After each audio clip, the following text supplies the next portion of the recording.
La planificació estratègica. Veiem els passos a seguir. El primer pas és tenir clara la visió, la missió i els valors de l'organització. El segon pas és fer el diagnòstic de situació. Per fer un bon diagnòstic ens caldrà fer una anàlisi externa i una anàlisi interna. El tercer pas és identificar els factors claus d'èxit de la nostra organització en relació a la competència. El quart pas és fer l'anàlisi d'AFO, de les debilitats i per tant les corresponents amenaces, i de les fortaleses i per tant les corresponents oportunitats. El cinquè pas és definir la política i establir els objectius i els indicadors. I el sisè pas és definir com farem el seguiment dels objectius i indicadors i com farem el feedback. En una organització hi ha dues grans àrees d'activitat, les quals són totalment diferents. Són l'àrea d'activitat emprenedora i l'àrea d'activitat tècnica. En l'àrea d'activitat emprenedora hi ha l'emprenedor amb el seu somni i la seva decisió de convertir-lo en realitat. La visió i la missió es creen en l'àrea d'activitat emprenedora. En l'àrea d'activitat tècnica es defineix l'estratègia i les tàctiques operatives. Es planifica, s'organitza, es dirigeix, es controla i es milloren els processos i els productes. La missió, juntament amb la visió, són els punts de partida de l'organització. La missió representa la raó fonamental de l'existència de l'organització. La definició de la missió ha de sintetitzar en una frase les respostes a les següents preguntes. Per a què existim? Existim per satisfer unes determinades necessitats de la societat i de les parts interessades. A qui servim? A quins clients ens dirigim i a quines àrees del mercat? Què fem?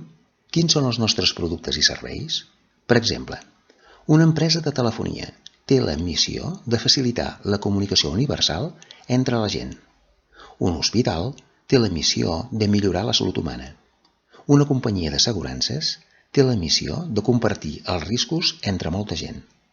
Conèixer i explicitar la missió ens permet adoptar una orientació proactiva i positiva. El desenvolupament de la missió en fites específiques que li donin concreció ens servirà per generar aspiració i compromís i per a perseguir l'avantatge competitiu. La visió és la imatge del futur que desitgem crear, però descrita en el temps present. La visió de l'organització ens mostra a on volem arribar i com serem un cop hi haguem arribat. La visió va evolucionant contínuament i és una manifestació dels nostres desitjos. L'emprenedor, el creador de l'empresa, és el que té la visió de a on vol arribar. Per tant, és ell el que ha de saber què fer per compartir aquesta visió amb tot l'equip directiu i, posteriorment, amb tota l'organització. Haurà d'informar l'equip directiu d'una manera coherent, clara i directa. Les xerrades a tot el col·lectiu és una bona manera de comunicar. S'ha de dir la veritat sobre la situació actual i s'ha de generar tensió creativa a tothom. L'organització ha de comprendre les dificultats i s'han de ressaltar els beneficis d'aspirar a la visió. És convenient fer una llista d'aspectes que ens ajudin a definir la visió. La que tenim a la pantalla és a títol d'exemple.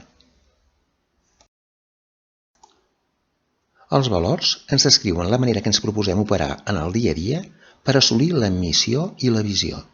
Els valors són la guia de conducta de les persones de l'organització. Cal elaborar un document explicant els valors de l'organització, on es descriguin les normes de conducta. Els valors i normes de conducta s'han de fer entendre a totes les persones de l'organització. Quins valors podem definir? Orientació al client, integritat, treball en equip, lideratge, comunicació, millora contínua, innovació, etc.